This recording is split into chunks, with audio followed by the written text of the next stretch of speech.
Good morning guys, good afternoon, good evening, welcome back to my channel Bella and Bing. For today's video guys is mag-iikot tayo sa SM Mall of Asia. Dito guys sa Pasay City. Kung makikita mo guys, ito yung harap niya. Then dito naman tayo guys sa footbridge. Ayan, tumatawid tayo, Mall of Asia. Tatawid tayo guys sa footbridge, papasok doon sa mall. Ayan. Ngayon, mag-iikot-ikot tayo. Kasi, malawak guys ang Mall of Asia. Ano guys, dito, ito is reclaimed ito area ng parte ng ng Pasay. Ang lawak nito guys. Maraming mga buildings dito. May schools, may hotels, may mga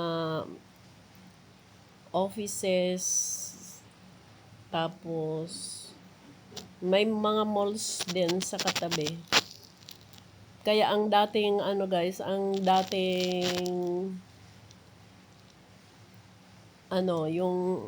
yung dating seaside ng Pasay, pagka nandun ka sa Rojas Boulevard, makikita mo yung dagat na. Meron doon seawall, tapos dagat na. Pagka nasa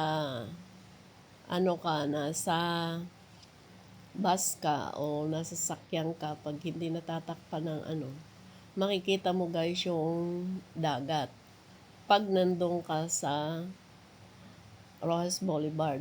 Ngayon guys, ang layo na guys. Ito, ewan ko kung ilang kilometro ito away from Rojas Boulevard. Siguro more or less 1 kilometer away doon. Galing ka ng Rojas Boulevard papunta ng Mall of Asia. So, ganun guys na-extend ang reclaimed area. Ito na kasi yung dati, ito na yung pinakadulo ng reclaimed area, yung Mall of Asia. Pero pagdating doon sa seaside road, may seawall doon. Matatanong mo na guys yung bagong reclaimed area. Tinatambakan na rin naman nila. Dito sa Mall of Asia, sabi nila, yung umuugoy daw, kumbaga, nagsishake daw itong building. Pero, hindi ko pa naman naranasan yun since nagpupunta kami dito dati pa. Hindi ko pa naranasan yung gumalaw yung building. Siguro, pag hindi yon design sa ganun sitwasyon, siguro marami ng crack itong building. Dahil nga ito tinambakan lang. Siyempre, i-design nila ito na yung shake proof. Kumbaga katulad ng mga building sa Japan na pag lumindol, sumasayaw din yung building. So, hindi nagka-crack yung mga buong building. Siguro ito ganun din. Kasi sabi nila, pagka nakaupo ka, minsan mafe-feel mo yung galaw. Pero, based sa experience ko, wala pa naman akong na-experience na ganun. Tingnan nyo guys, ito may sitting area dito. Ayan. May sitting area dyan. Ang mga tao, ayan, may mga naupo dyan, oh. Ayan, dito sa taas, ay makikita mo naman yung monitor na yan, guys. Kakaiba ang design. Dito sa pag-aakyat ka na dun sa escalator na yon, Tapos dito sa gitna, ilang ano lang, sa gitna naman, ayan ang nakikita natin, meron silang 3D monitor. Ano yan, mula sa first floor hanggang dun sa ano, siguro hanggang fourth floor yata yung taas niyan eh. Hindi ko na natantya. Tapos, yan sa, ano, ikot lang yan guys ng ikot. Tapos nagbabago ng design. Para bang nakikita mong monitor sa labas. Kaya lang, ito ang design kakaiba kasi bilog. So, kahit anong anggulo, makikita mo siya. So, kakaiba, 'di ba? Ayan, nagbabago-bago siya ng pina-flash. Tingnan nyo guys kung gaano karami ang tao. Partida pa yan guys, hindi yan linggo. Ordinary day lang yan eh.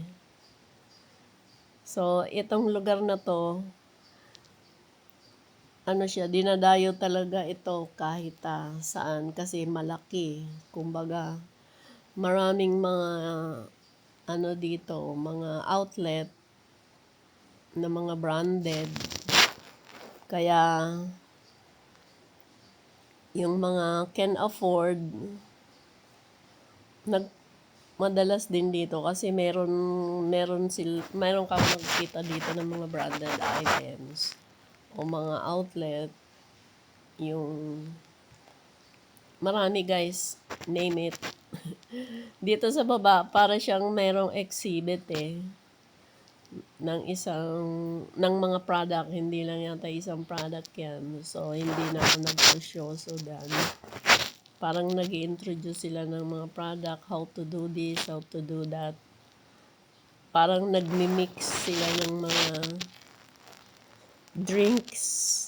I think it's coffee.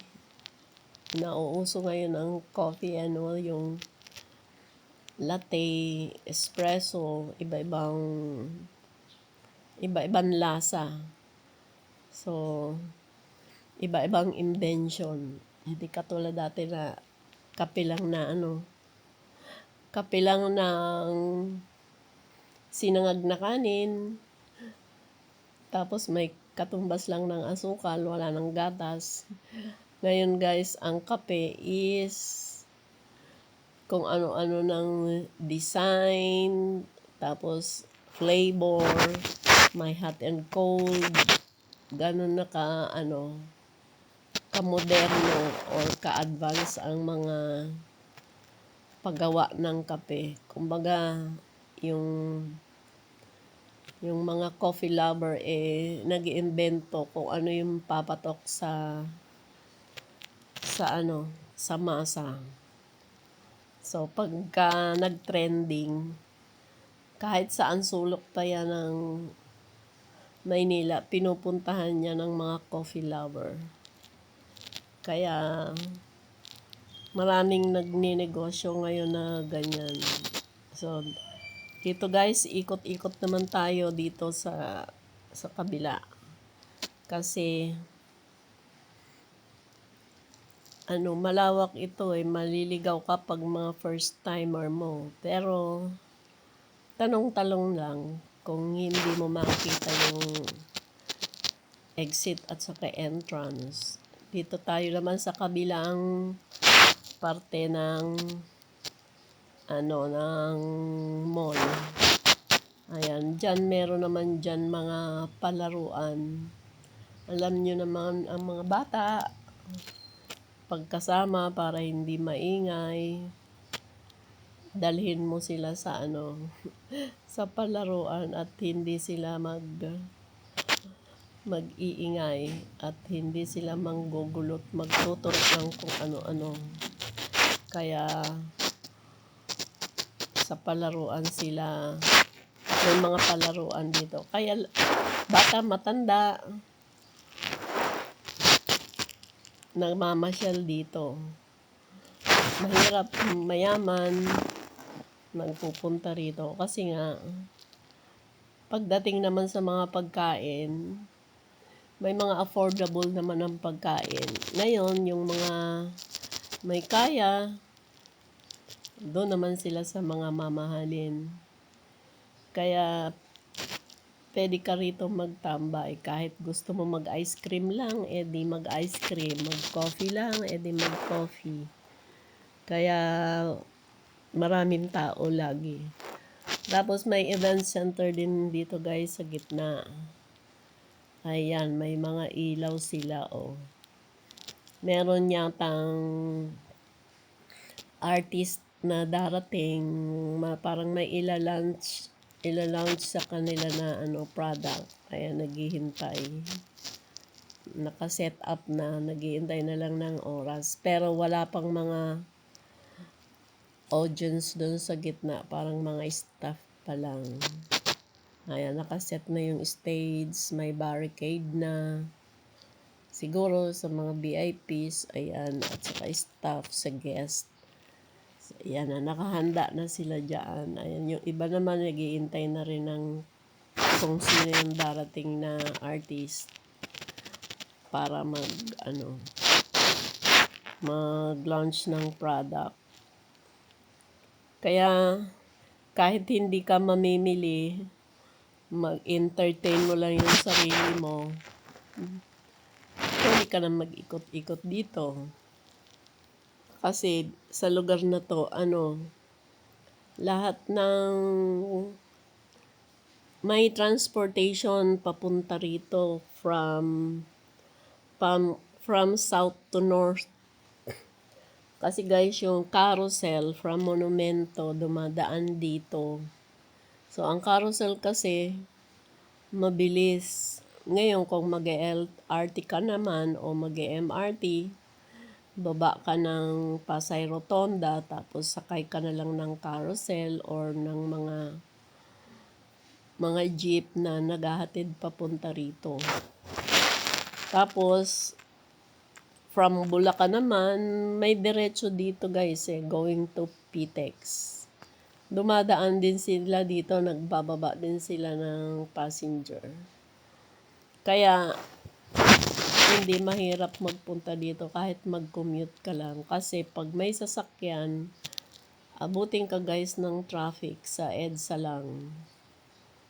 So, kung wala naman masyadong bibit-bitin, pwede na mag-commute. Dahil ang EDSA, hindi nawawala ang traffic dyan. Lalo na pag rush hour. Usad pagong. Titsempohin mo lang sa EDSA ang patay na oras para medyo mabilis-bilis ang biyahe. Pero pag inabot ka na ng labasan at saka pasukan, asahan mo yun. Maglaan ka na ng extra hours sa appointment mo para makarating ka on time. Pero pag hindi ka naglaan ng extra hour, malilate ka. Promise. Pero pagka nag-carousel ka, nag-MRT ka,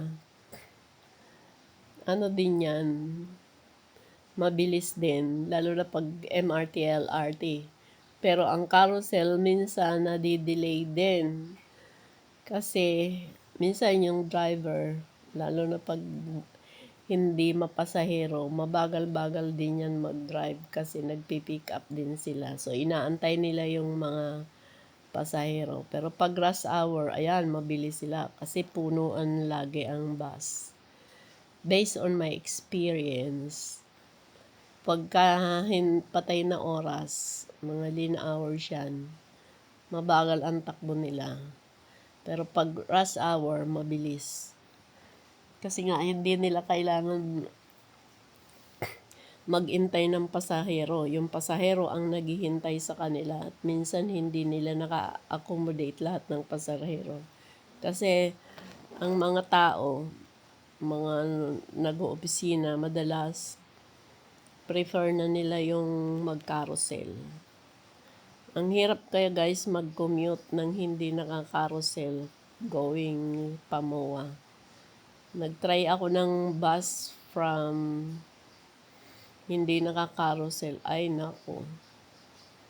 Abutin ka ng siyam-siyam. Kasi may way naman from Monumento going to MOA. May way na hindi ka magka-carousel. Dadaan ng hindi all the way from Fairview, all the way from Bulacan, guys. Merong PITX na diretso. Tawag doon, daan ng Quezon Ave. Quiapo, tapos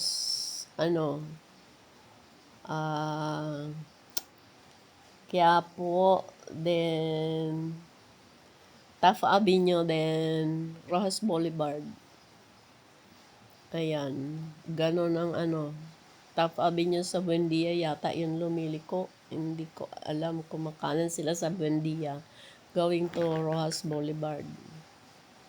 Kaya, dire-diretso. Kung ayaw mong magpalipat-lipat ng sakayan, pero, lang naman, lilipat ka lang naman ng isa. Minsan kasi nakakatamad, akyat ka sa carousel kasi magpo-footbridge ka, medyo malayo-layo yung lalakarin mo kaysa dun sa babaan. Pero pagka yung magbabas ka ng hindi carousel, hindi ka na magbababa akyat doon. Kasi guys, ang hirap sa carousel, kumbaga hindi siya gaanong senior friendly. Talagang medyo nahirapan ang mga senior. Kahit na meron siyang elevator. Dito guys, ito sa footbridge ng mga walkway ng SM, ng MOA. Meron din diyan elevator. Hindi lang escalator o hindi lang hagdanan. Sa walkway pwede ka rin dyan mag-elevator.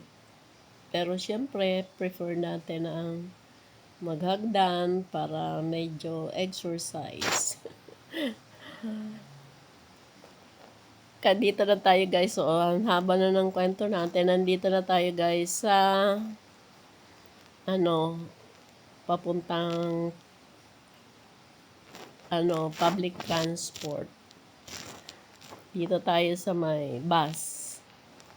Ayan, ang ganda na guys ng landscape. Diba, mapresko.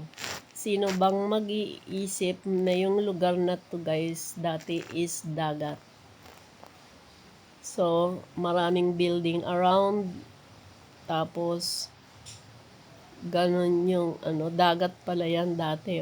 Ayan yung famous landmark ng ng SM MOA. Maraming nagpapapicture dyan. Ayan guys, nagpipicture sila bago sila umuwi. Souvenir. Kaya yung mga taga-probinsya guys, dito sila nagpupunta kasi nga bukod na sa malawak, maganda din naman yung environment.